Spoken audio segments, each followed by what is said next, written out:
à tous, vous êtes bien sur votre chaîne de télévision de Cannes et du bassin cannois, Cannes et Reims TV. Et comme vous le savez, ce rendez-vous qu'on connaît bien, il est installé sur votre chaîne de télévision locale du bassin cannois, c'est l'invité de la semaine. On reçoit bien sûr des chefs d'entreprise, on reçoit des élus, on reçoit des sportifs comme on a pu recevoir ces dernières semaines, mais on reçoit aussi des personnes passionnées. Des personnes de l'ombre qui font beaucoup de choses sur Cannes et sur le bassin cannois. Et je suis vraiment ravi qu'elle m'ait répondu positivement à cette invitation. C'est Madame Hatuel. Bonjour. Bonjour. Vous allez bien? Ça va, mais je ne suis pas une personne de l'ombre, je crois. C'est pas grave, c'est pas grave. Mais vous faites beaucoup de choses. Oui. Et avec beaucoup d'amour et beaucoup de passion. Et c'est ça qu'on va mettre en avant aujourd'hui sur Cannes et Reims TV. Je vous laisse vous présenter.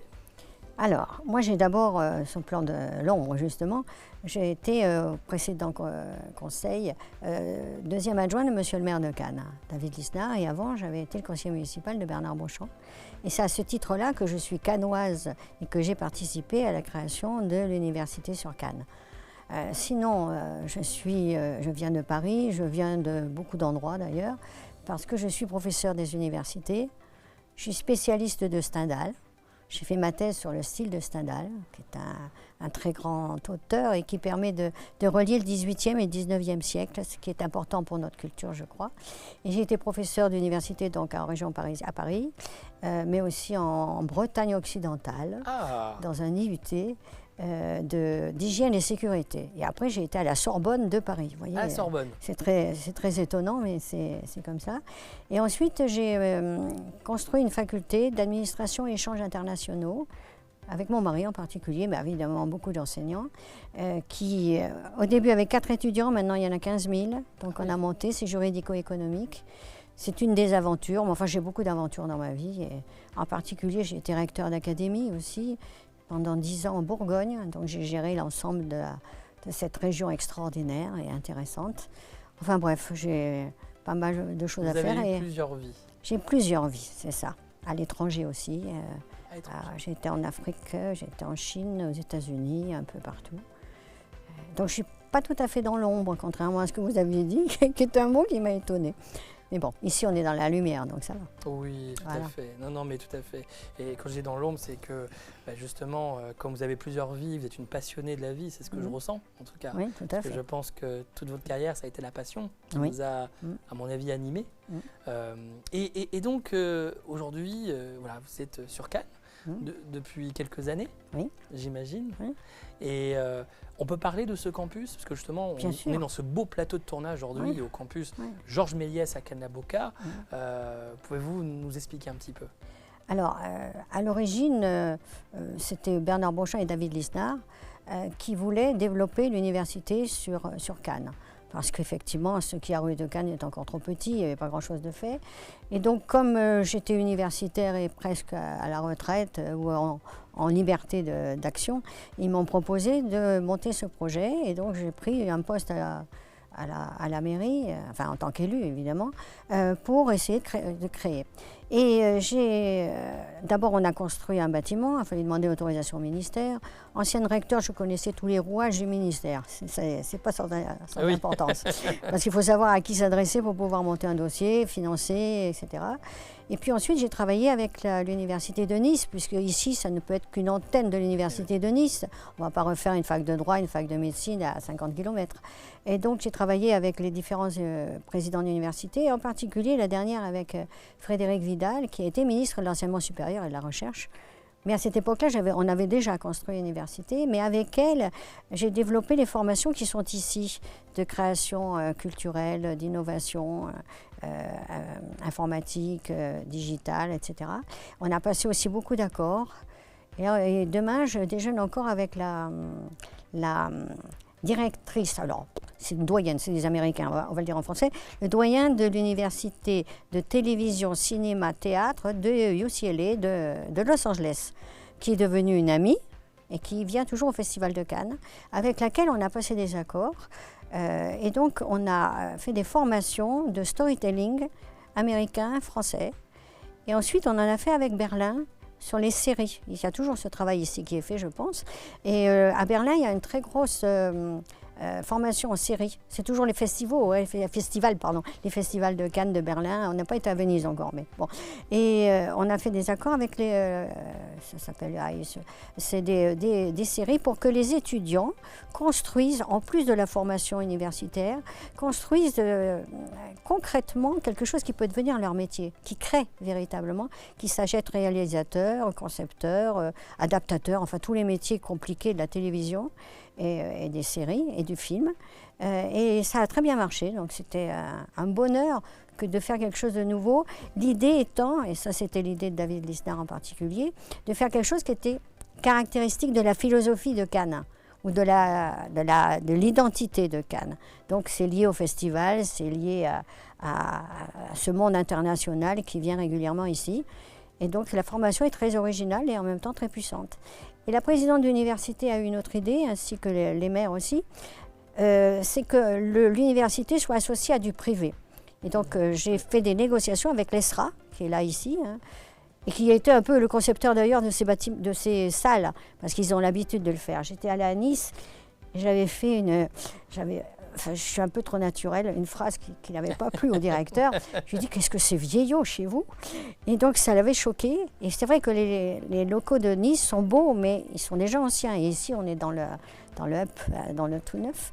Et donc on leur a proposé de venir s'associer à l'université, ce qui est assez rare, privé-public. On le fait et du coup, avec les entreprises qui sont au-dessus, ça faisait vraiment une association d'activités tout à fait différenciées. C'était très, très bien. Et donc l'ESRA est là et fait des formations aussi à un niveau différent, dans une orientation plus concrète, mais qui s'associe beaucoup à la formation très spécifique de l'université ici. Voilà, donc c'était une aventure magnifique. Après, il va falloir faire un bâtiment. Et alors, les choix des architectes, c'est aussi quelque chose de très intéressant. On a eu des projets, on a eu 50 propositions avec des très grands noms, parce que c'est la ville de Cannes. Donc faire un bâtiment universitaire, plus les entreprises à Cannes, ça attire beaucoup de personnes.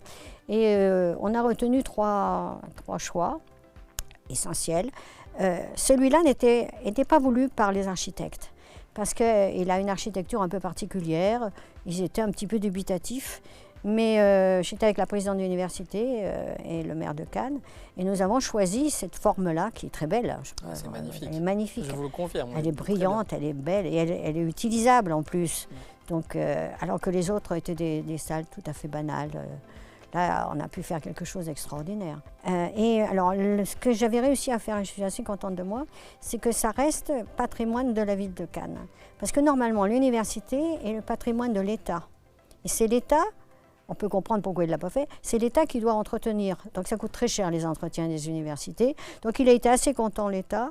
Quand j'ai vu mon collègue recteur, il m'a dit, je vous donne l'autorisation de continuer. Vous êtes propriétaire et c'est vous qui entretiendrez la chose. Mais c'est important parce que la ville et l'agglo sont propriétaires de leur université.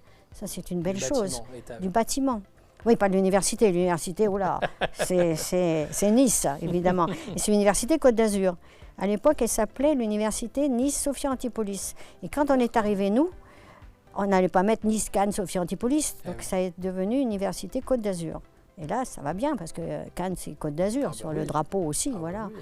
Donc on a intégré quelque chose qui était puissant. Et je pense qu'on fait rayonner, maintenant je n'y suis plus, mais je félicite tous ceux qui y travaillent, c'est magnifique. Alors je fais partie des conseils encore de ces instances, mais c'est magnifique. Le travail qui a été lancé est continué avec brio, avec vraiment intelligence, c'est magnifique.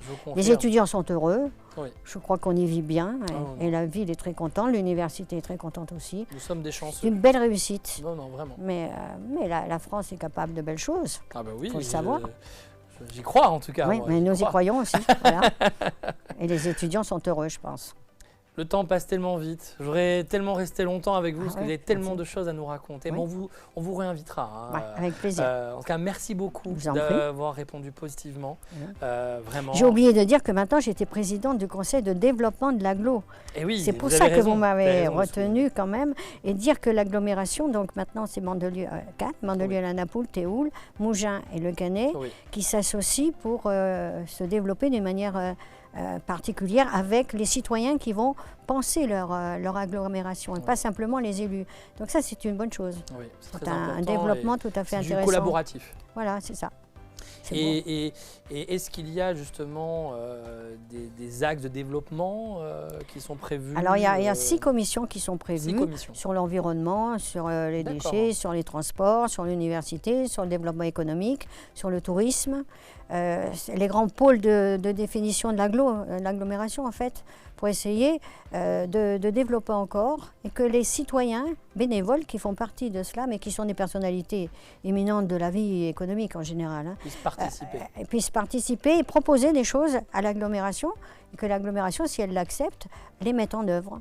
Donc c'est la participation citoyenne, c'est une bonne chose. Les élus ont leurs responsabilités et leurs obligations, mais là ce sont les citoyens qui accompagnent ça et je trouve que c'est très intéressant. Donc moi ça me plaît beaucoup de participer à cette nouvelle aventure. C'est une aventure aussi. Ah bah oui. Et l'université, c'est une belle aventure. La vie est belle quand on fait ça. Et le collaboratif. Collaboratif est toujours passionnant, avec des gens très, très différents et en même temps très engagés et volontaires et bénévoles. Qui signent qu'ils ont vraiment envie de faire quelque chose de bien personnellement pour eux-mêmes ou pour la ville, pour l'agglomération. Voilà. Merci beaucoup. Je vous en prie. Merci du fond de mon cœur d'avoir répondu. Merci infiniment. Et je vous dis à très bientôt. À très bientôt. Merci beaucoup. Au revoir. Merci. J'étais ravi en tout cas de la recevoir. C'était vraiment passionnant.